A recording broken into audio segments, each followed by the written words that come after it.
Not yet. Okay, and we are live. Hello there, everyone, and welcome to PHP Dublin. This is our second meetup online. The first one we had was a panel discussion about working remotely, and this is our second.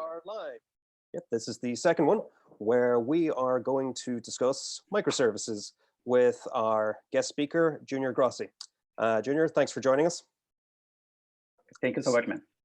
So just to let people know what we're going to do here, we are going to have a standard talk, a 40 to 45 minutes. Junior is, and then at the end, Junior is going to address any questions that we might have. If people could enter their questions into the YouTube chat, that would be great. And then we'll address those at the very end. Now, just to let everyone know, personally, I'm very much looking forward to this talk because microservices is quite the hot topic. Over the last 5 to 7 years, they have been hailed as the savior for legacy technical debt.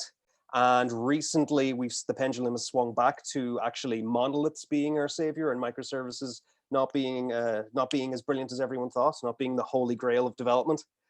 Personally, I think the truth is in the middle. It depends on your context, but I'm really looking forward to get to hearing Junior's take on this. So yeah, I think without further ado, I'll hand it over to Junior. Junior. Thank you so much, Barry. Well, first of all, hello, folks. Hello, everyone from a lot of different countries we have here today. I would like to start saying thank you so much to the PHP Dublin organization. I'm very proud to be here today. And yeah, let's talk about microservices.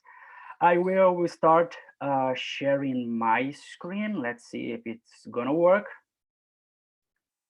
Can you see my screen, everyone? Oh, cool. All right, I think it's gonna work. So first of all, my name is Junior Grossi.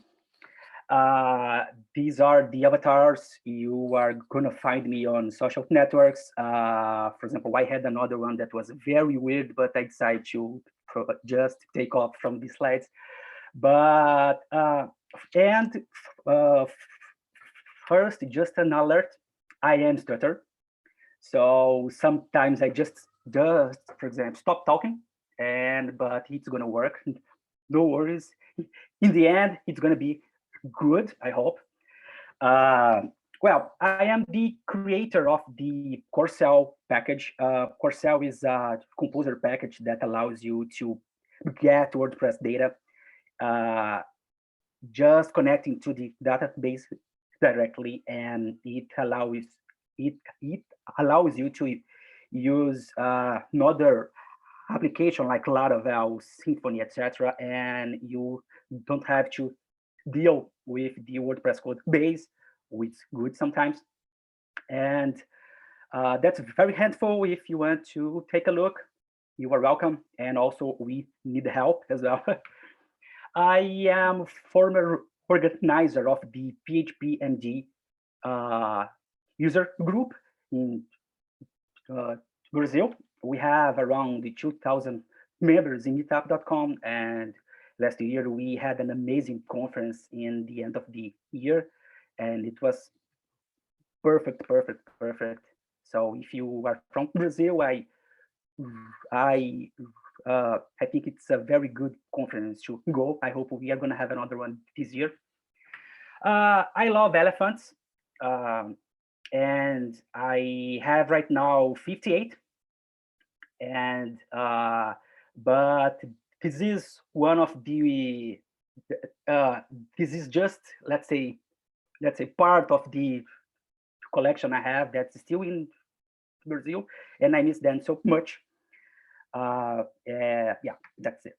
And I work for a company called Glowfox.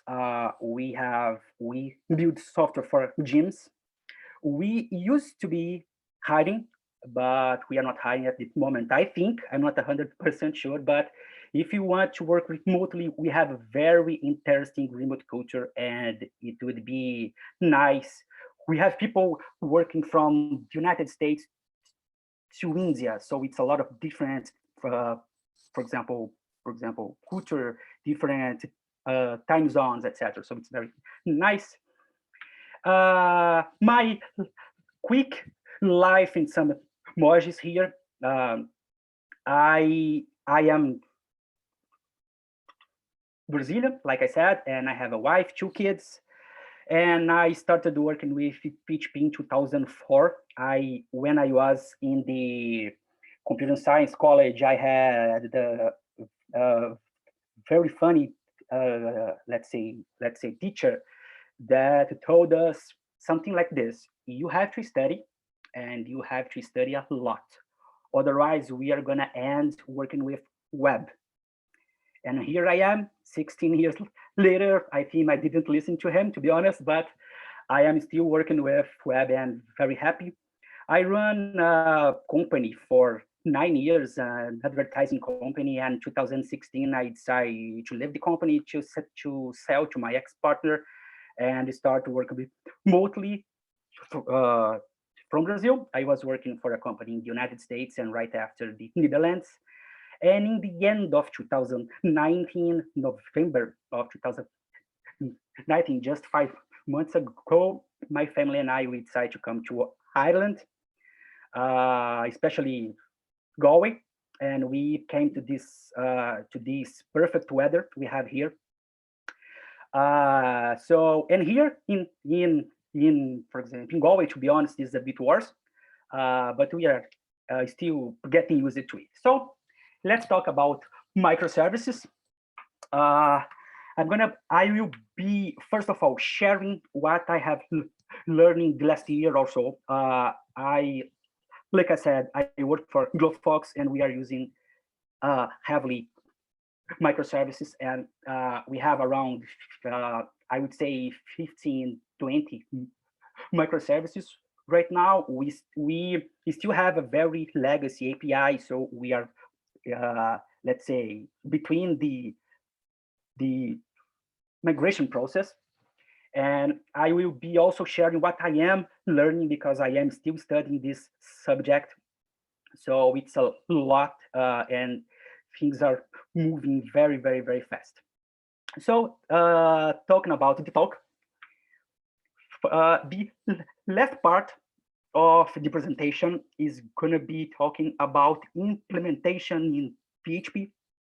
The second one is going to be about reliability, and the first one, a very short introduction to microservices. I promise that's going to be very, very, very quick. Just 1 minute max. First of all, microservice is an architectural style, right? So it's not going to solve problems you don't have yet. And take a look, you may never have those problems. So you should always use microservices if you have to, right? Second one, what is a monolith? To be funny, a monolith is a very huge piece of shit, and where we have a lot of different work to uh, to find where we have to change something, where we have to refactor, etc. It's not easy to work with monolith, but it's not that bad, let's say. And about microservice architecture, it's almost the same. We have a smaller piece of shit, but we have a huge communication with them. So what I'm trying to say here is that using microservices, we need clear implementations of what we are doing exactly. And because we are going to be sharing some implementation issues we already have with our monolith.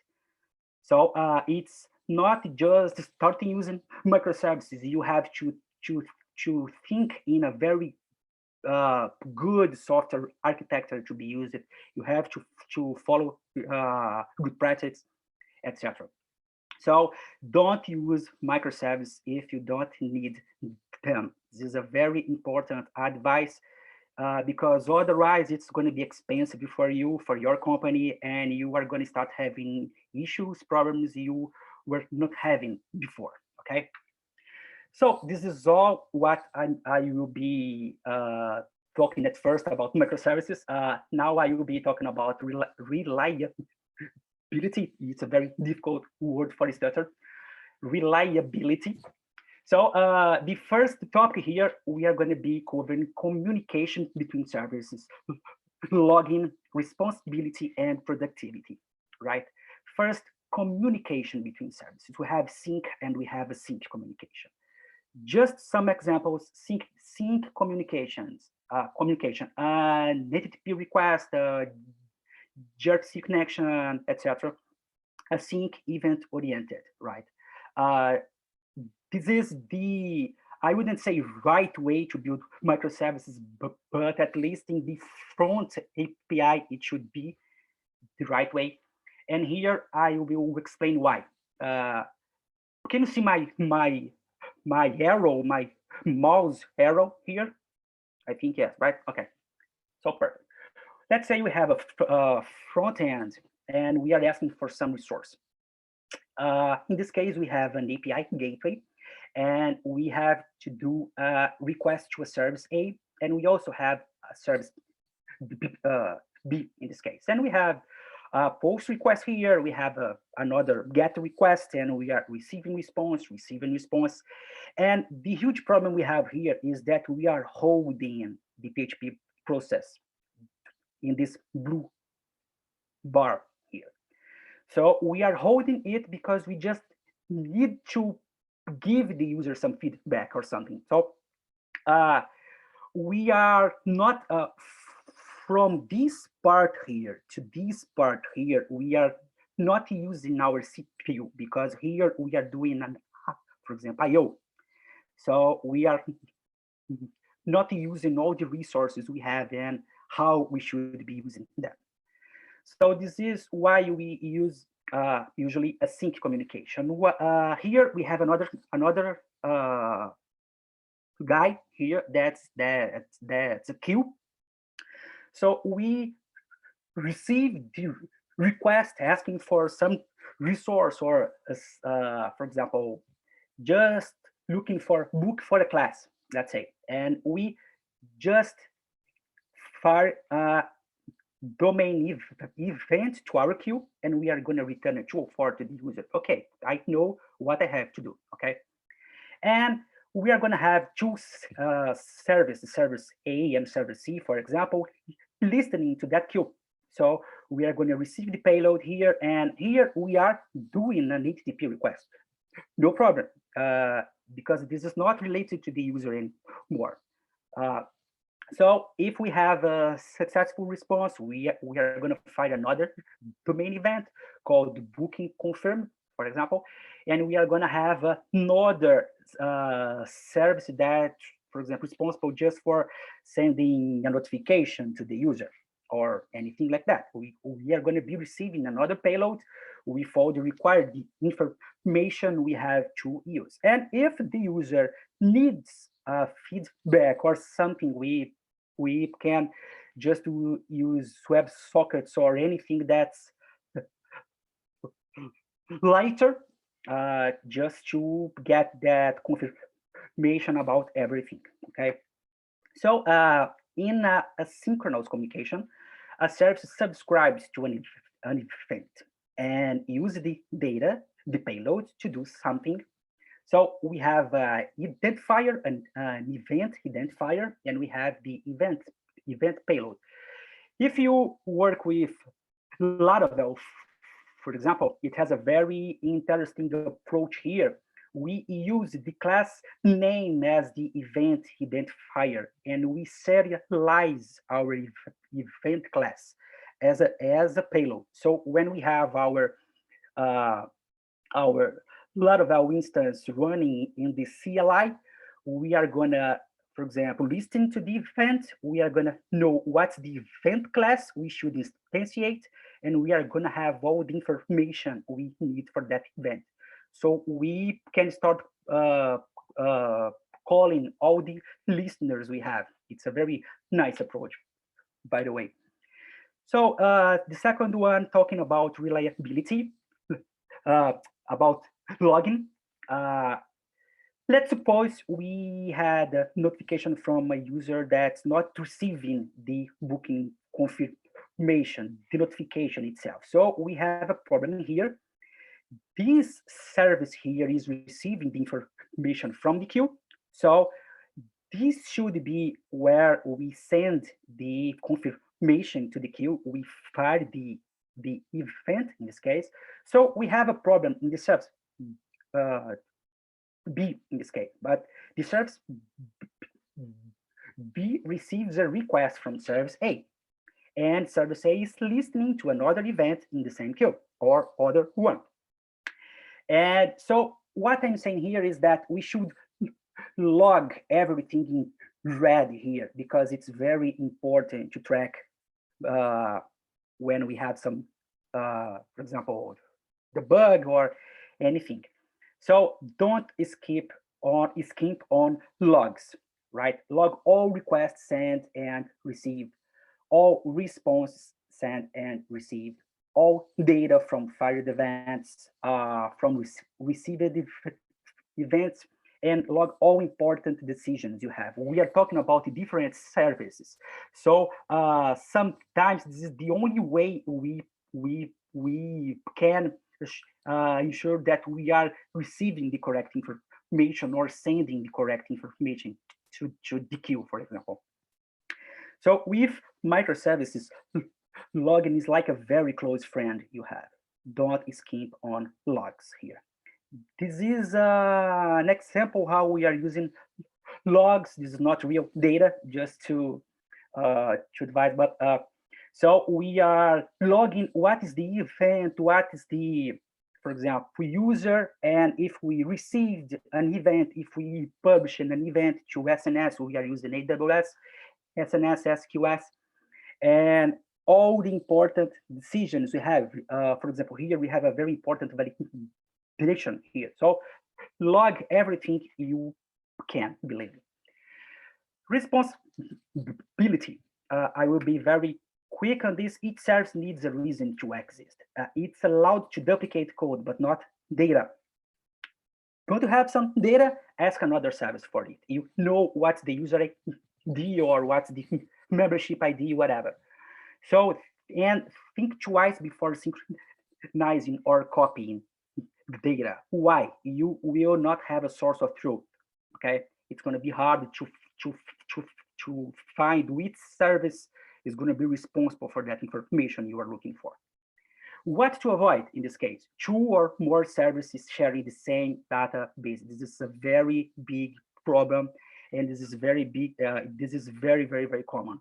So which server has changed that data, or if the database went down, how many services we are going to have failing, for example. It's very important. And avoid partial domain implementations. What am I saying here? You have a legacy API or a legacy project, and you are creating microservices.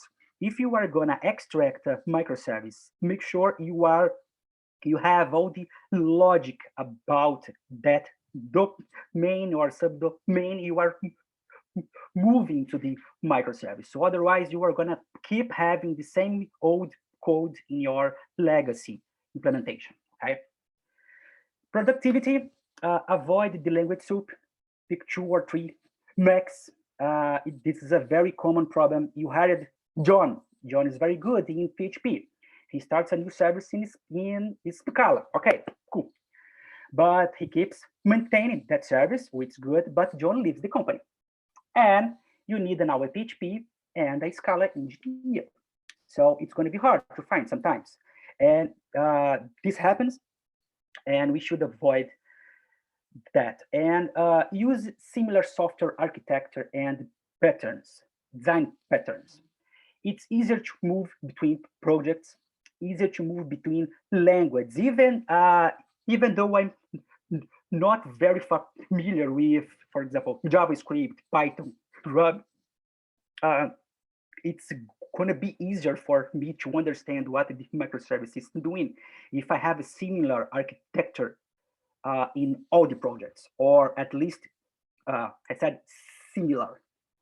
and it's very easy to maintain in this case, and easy to integrate.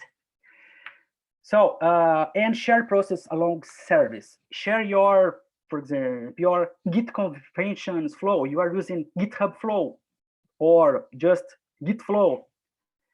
Docker conventions, CI/CD. It's very important to have the same flow in this case, and also share deployment process you have. Okay, so now we are gonna start talking about the PHP part, the implementation of microservices that I would like to share with you today, just to have an idea how we are doing in terms of time. Okay, almost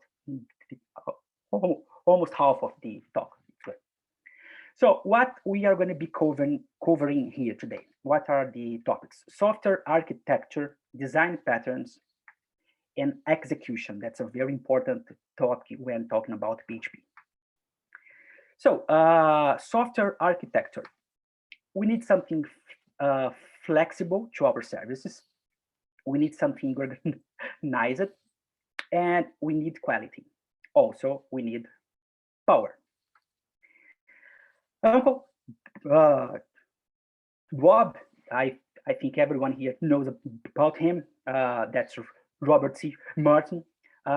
He says that the goal of software architecture is to minimize the human resources required to build and maintain the required system. So what we are talking here is that software architecture is linked with human resources we have. So that's why it's very important to keep, let's say, taking care of everything. And changing the architecture is very expensive. Believe me, it's very expensive. If you have a legacy implementation of something, then you just decide to change the architecture, you are going to have troubles. So we used to use layers in our architecture, layered architecture. So always leave options open. They do change for sure. What I'm saying here is we always should thinking in a way that in a closed feature we are gonna have something that's gonna go that's gonna change, and if we need to for example to change something, it's gonna be easier for us. So we should have independent layers, independent use cases, and independent commands. Okay, a very good book to read, Implementing Domain-Driven Design by Van Verknon. I have it here. It's like a Bible for me. And you will always be learning something from it. Another interesting topic is hexagonal architecture. That's similar to what we are going to be covering here today. There's a very interesting talk by Matthias Beck. And I'm not sure what is PHP Barcelona Conference 2015. The link to the YouTube is here, so feel free. So about your architecture, right? It should be framework independent. So we should act as we should have the framework only as a tool. So using just the framework package, components, etc. Your architecture should be testable without any external element, okay? And should be UI independent. What I'm saying is that it doesn't matter if we are running our software, our service in a web environment or a CLI console, right? It should act and should behave the same way. Okay, that's why use cases are very important, and we are going to be talking about a very interesting design pattern. That's the command handler. I will be talking in some slides after. And your architecture also should be database independent, okay, and independent of any external agent as well. So we are going to be talking now about clean architecture. That's something that I love to use, to be honest. And it's very flexible when you have to fix a problem or you have to replace some different implementation. Hook's suggestion is clean architecture by Uncle Bob. Very interesting book as well. And here we are going to have a um, very short summary about everything. But of course, it's just some minutes. We cannot cover everything. So he says about something called screaming architecture. What is this? The architecture says by itself. What I'm saying is, uh, can you answer what is your service about just reading the code? That's very hard because is it, let's say, payment service, bookings service, authentication service, or is it just an app written in Laravel, Sling, or Symfony? Okay, so that's a very important question to ask yourself. And he says that a good architecture allows you to defer framework decisions. A good architecture allows framework to act as plugins to our app, to the app. So frameworks, databases, web server, and any other environment issues and to be deferred and delayed, right? So framework as a tool. I think this is the most famous image when talking about clean architecture. We have here clearly 4 different layers. We have entities, use cases, we have the interface adapters uh, layer, and we also have the frameworks one, all the external agents we have. So we have to communicate with outside using what we have inside. So there's something called the dependence rule. What is the dependence rule? Uh, uh, Nothing from inside should know anything concrete, any implementation about something outside. So if I am in a use case and I have to get something from my database, I should not know what's the database I am using. This is not responsibility of this player to understand what it is, but only how it should behave. Okay, so that's why we do that using interfaces, abstractions. Okay, uh, and uh, Marco Pivetta, you are gonna find about him in the social networks with the handle Ocranios. He used to say, code is not reusable, abstractions are. So code implementations, you can have another implementation, another one, but the abstraction, the interface, the contract you have should be the same always. He also, there's another engineer that says that a public method is like a sun. You are going to have it for life. So take care about what you are doing in your abstractions and your interfaces. Okay, this is an example how we can divide, we can split code in a PHP application, in a PHP service, in our case. So we have one folder for each layer, and we are gonna have communication between them. So in the interfaces layer, we are gonna have just interfaces, contract that we are gonna be using inside our use cases, right? So in for each use cases, we are gonna have, for example, a handler and a command handler. And in the app folder here, app is the third one. It's the second one, this red one here. We have all the application business rules, right? So going to the code, let's suppose we have a use case to create a user, right? We are going to be using here a command handler. And first, we need the controller action posting to an endpoint. And usually we do like this, correct? But here it's clear that we are hurting the single responsibility principle. Why? Because our users controller class is going to have a lot of different responsibilities. And so a very interesting approach is having one controller class per use case, per handler, right?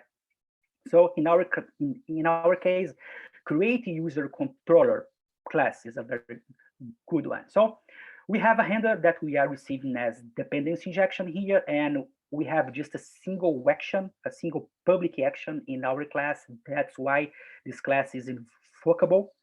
We receive a request interface and we return using a response interface. So we are just calling our handler here, sending all the information, the data we have inside the command class, and we returning just a JSON response in this case. So command is just a class that stores the data to execute that action, that handler. It's a mutable class to create, to let's say to change some information to some data inside that class. The only way you have is creating another instance of it. So our command is just to hold the email, the first name, the last name, the password, etc., etc., and we are going to have some getters in this case that we are going to be using inside our handler. So our handler is the class that holds the logic for our use case. It receives the data as a command class.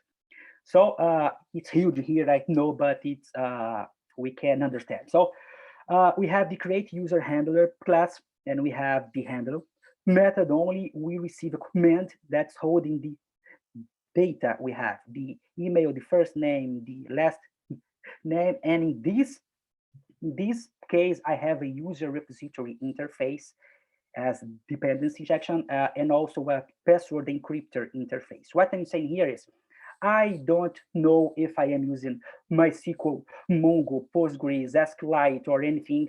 I just know what's the interface, what's the how I should, what are the methods I have to use, not the logic itself. This is not responsibility of my layer. That's the use case one, right?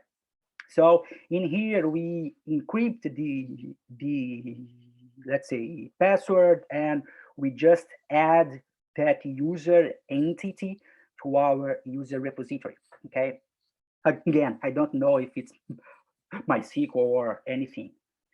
And we have the implementation of it in our infra side. I'm not sure if I have something in here. Yes, I have, for example, a MySQL user repository class. So here is where I am, let's say, for example, telling my dependency injection container that when I am creating an instance of this handler class, I should send an implementation of MySQL user repository, right? That's the only place we are dealing with implementations here. And I said some slides before that we should have architecture that should be UI independent. It doesn't matter if we are running in the web, the console, etc. So let's say after creating a new studio, we have to create an admin user, right? We are going to do that in a sync way, event-oriented, and we are going to be running that in the command line. So we have the event here. We are going to have a command bus that's going to be mapping the event to a class I have. So in this case, the studio created event.php. And we are going to have some listeners, and one of those listeners is the one I should create admin user listener.php. So in this case, I already have a create user handler. So I know how to create a user. I have that use case created. So I won't have duplicated code here, because I will just send it as a dependency injection, and I will handle and I will create the command with all the information I have to send to it to run. It's not my responsibility, it's its responsibility to know how to proceed, okay? So the last part is about execution. That's something new for me, to be honest, and it's something like leaving the comfort zone. We always hear that Node.js is better for microservices or anything else. I already heard that a lot during the last year. And we have some funny stuff here. Why Node.js is better than Java, better than PHP, etc. But I will be talking in a very higher level about Swoole, right? Is a coroutine-based async PHP programming framework. It seems to be hard to understand, but it's not. I will try to make it easy here for you. So what it is, we are going to have an interesting way of doing async execution in our sync code with PHP. So how PHP naturally works?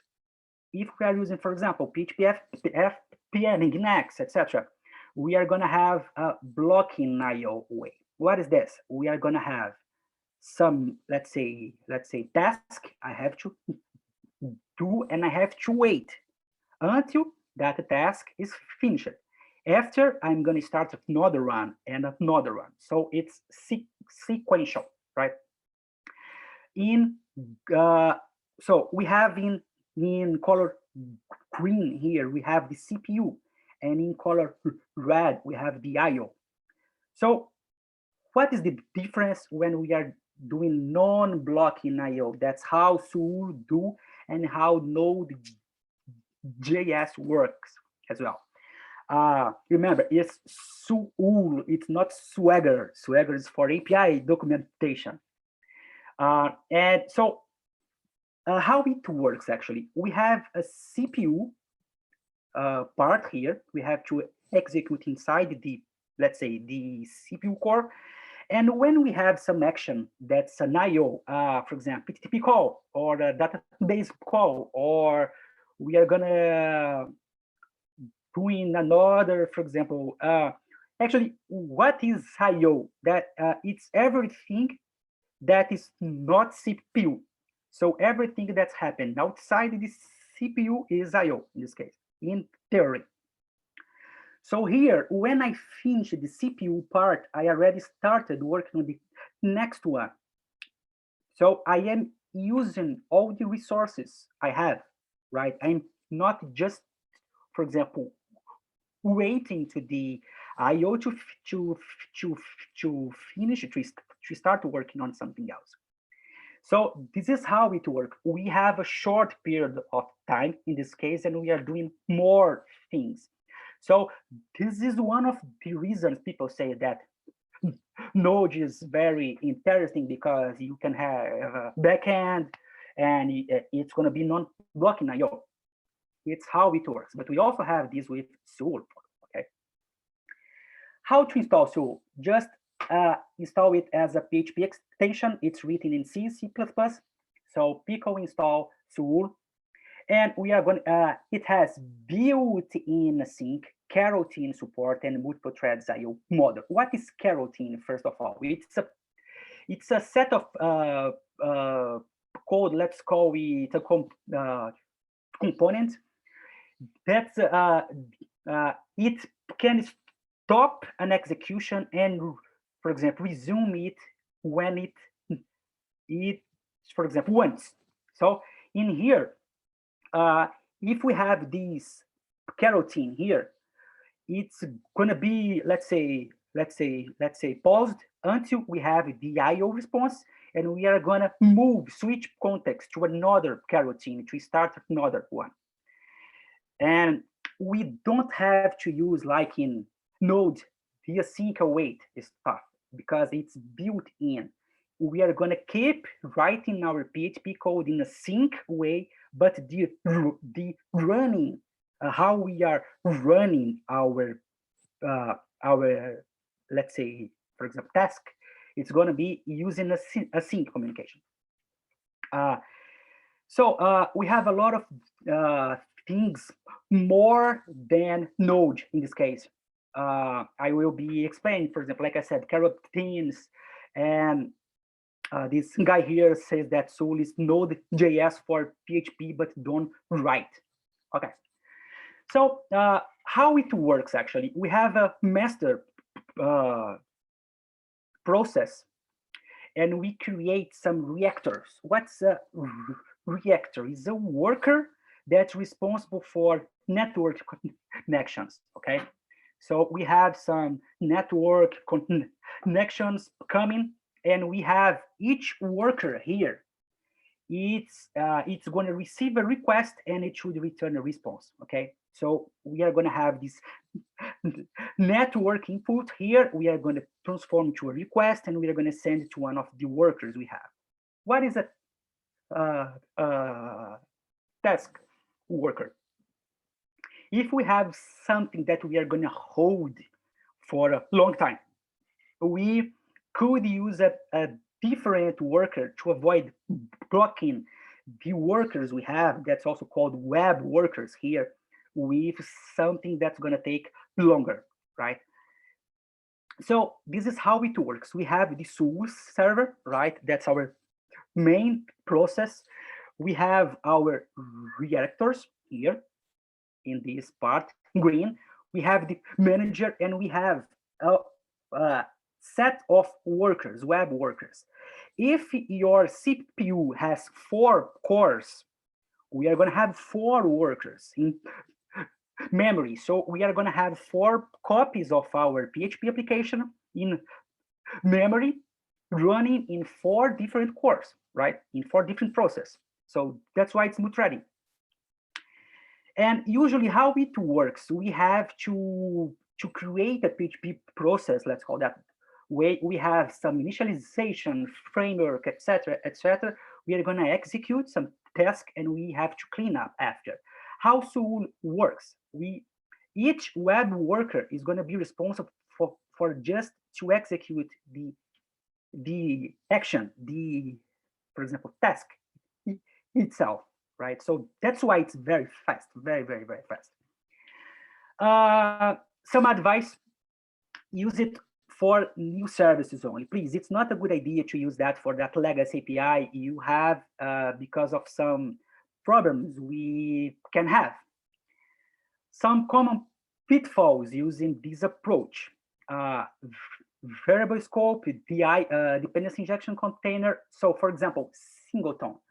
Let's say we don't have a singleton per request anymore, because in here, we are going to have the singleton being registered only during the initialization process. And we are going to have different web workers executing that code, that route, that endpoint we want, for example. So we are going to have the same instance shared between those workers, right? So it's very tricky, and it's, for example, it's a pitfall, right?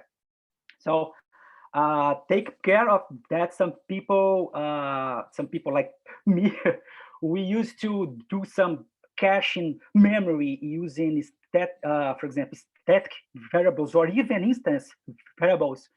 But the point here is all the requests we are using with our web workers are going to have the same instance. So you are going to have the same information. So take care of that. Also, exception handling. This is already fixed in some libraries, frameworks, composer packages, etc. But we should use a different way of throwing exceptions and catching them using exceptions we have from Swoole in this case. It's not that difficult, it's easy. And static content. This is a huge problem. Usually when talking about microservices, we should not have static content, of course. But if you have, in this case, you are going to have some trouble. But there are some fixes already in here. For example, Laminas is the old Zend framework, right? It's now called Laminas project, Laminas Foundation, if I'm not wrong. And we had the Zend expressive micro framework before that. Now it's called Mesu. It's very interesting. I'm not saying to use it, of course, but it has a very interesting implementation of the integration between a framework and Swoole. So you are going to see how middleware works, how we are going to start the application, and how it's going to be run inside our pipeline, our middleware pipeline, for example. So it's interesting to take a look on the code, how it was written in this case, right? And just to finalize, I never used this before. It's Swift framework. It seems very interesting. It's a framework over Swoole extension. So you need Swoole to run it, and it's focused on creating PHP microservices, right? Using, for example, async, coroutine, etc. So we were to take a look on it. And if you want to know more how the coroutine word works, we have a lot of different stuff we can do using coroutines, and it's a very interesting topic, but it's heavy. So if you would like to understand how it works in a deeper way, I would suggest this presentation from Bruce Du. It's the same guy I have this tweet here. This is the maintainer of Swoole. I'm not sure if he is the creator as well, but I know he is currently maintaining it. And he has a very good presentation he gave this year in PHP UK, and it explains exactly how we are going to be doing concurrency using Swoole, etc., etc. So that's all. I hope you have enjoyed, and please let me know if you have any further questions. We cannot have a applause, but I have something here, so woohoo, like a friend of mine says, woohoo, yeah. So let me stop sharing so I can visit the YouTube link to see if we have any question. Okay, well, first of all, I'd just like to say, Junior, thank you very much. That was brilliant. Welcome. Really enjoyed that. So yeah, we're going to take questions from the group. One of them seems to be directed at me, so I'll get to that at the end. But okay. And also there's a bit of a lag in this, so people are going to start putting in questions shortly. But before they do, I have a question for you. And it's to do with asynchronous event-driven systems. So microservices. Yeah. So if you have two services that communicate via events or notifications, whatever language you go with, that means that you need to serialize on one end and then deserialize on the other. Yeah. That means that there is a contract of communication. In your experience, how do you enforce that contract, and how do you evolve it? Like, for example, properties change, new properties are added, properties are removed, data changes type, et cetera, et cetera. Yeah, yeah.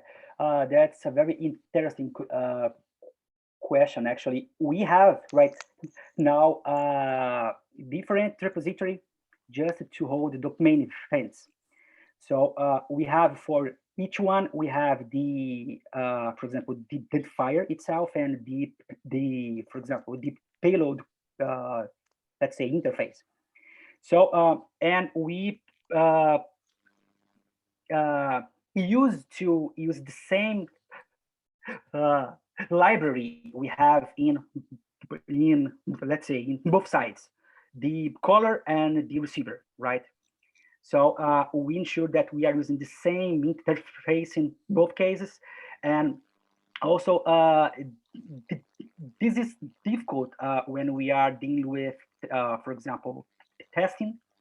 We have some libraries that uh, does, for example, contract-based testing between services. It's like an integration, for example, let's say test, but using a different approach on the caller side and the receiver. So we ensure that we have the same variables, the same uh, fields in both places. So we share this library between the language we have. So if we have a PHP microservice that's firing an event, and we have, for example, TypeScript microservice that's listening to that event, we have the same similar implementation in terms of let's say package, and in terms of events, to ensure we are going to have the same information we are expecting to send and to receive. Okay, great. Well, thank you for the comprehensive answer. Okay, so we've got some questions from people here. So let's see. First question from David. Did you try other async frameworks like React PHP or AMP?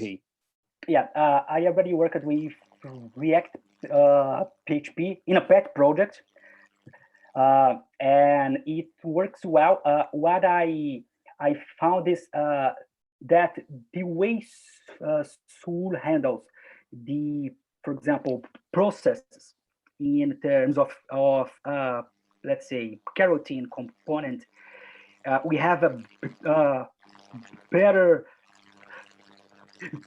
memory management, and for example, like React PHP, actually, we don't have to change too much how we create software. But I found, actually, according to the experience I have, that using Swoole, in this case, we have more things to that are useful for us in terms of performance, and also in terms of what we can do if we decide also to create some code, to build some code with the async approaching. One thing that that jumped out to me about Swoole was it seems much easier to naturally build async, but one of the problems with building, say, an async application in PHP is you inevitably rely on crons. And as everyone knows, crons are, if not the devil, some form of demon prince. They're all fine and dandy until they crash everything. So I'm definitely going to read into Swoole myself. It seems like that could help with that particular problem, especially like building reactive PHP applications. So thank you for your question, David. I think the next question we have is from Paul McKernan. He'd like you to elaborate on the API gateway and what its responsibilities are. Yeah, you have two options. For example, we use, for example, let's say, already, for example, service. Let's say AWS, we have an API gateway, and it's only, for example, responsible basically for example, redirecting requests. So if you have, let's say, a service A, all these services we have in the same, let's say, tree are in a private network, and the only, let's say, public one is the API gateway. So it's the only one that should handle authentication, authorization.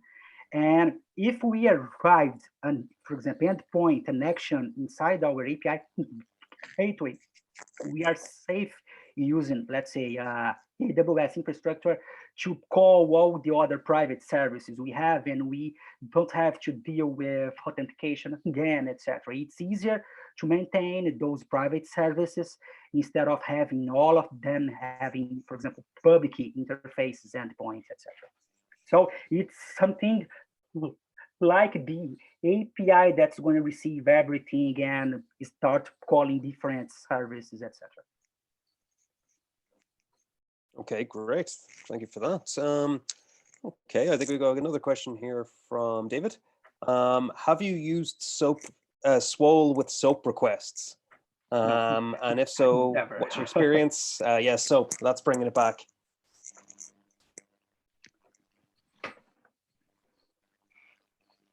Yeah, SOAP actually, during the time I used this Swoole only, for example, RESTful and, for example, use an HTTP or these event-based way.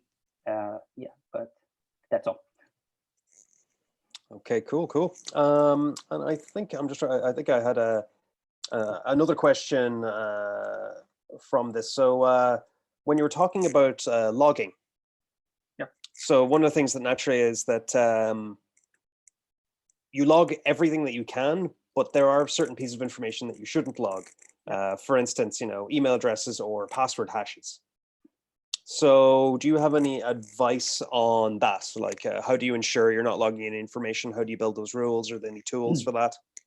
Yeah, we have different types of logging, of course. We have, for example, we are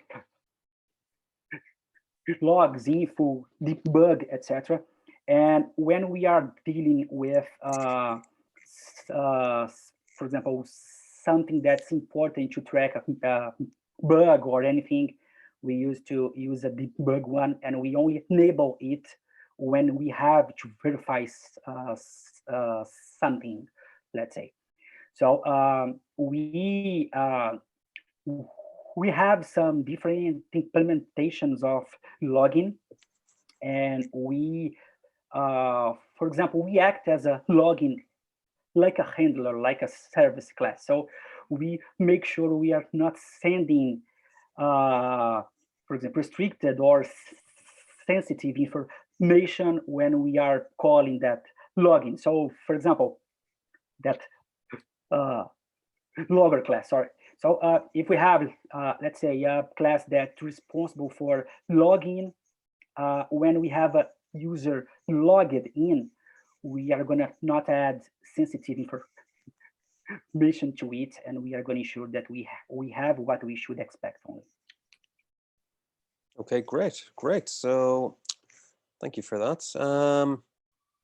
So in a question here, Paul here, a question from Paul Schwepp. Where do you handle the validation of command data such as valid email address?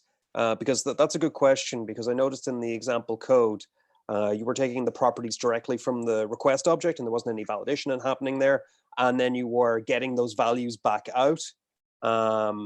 So what's happening there? Where does this validation occur? Yeah. First of all, the first layer of validation should be at the request level in this case. And also we used to use some value objects. What is a value object is we avoid, for example, let's say sending to a handler class, etc. Let's say an email in this string format, right? So we used to have a value object for that email field.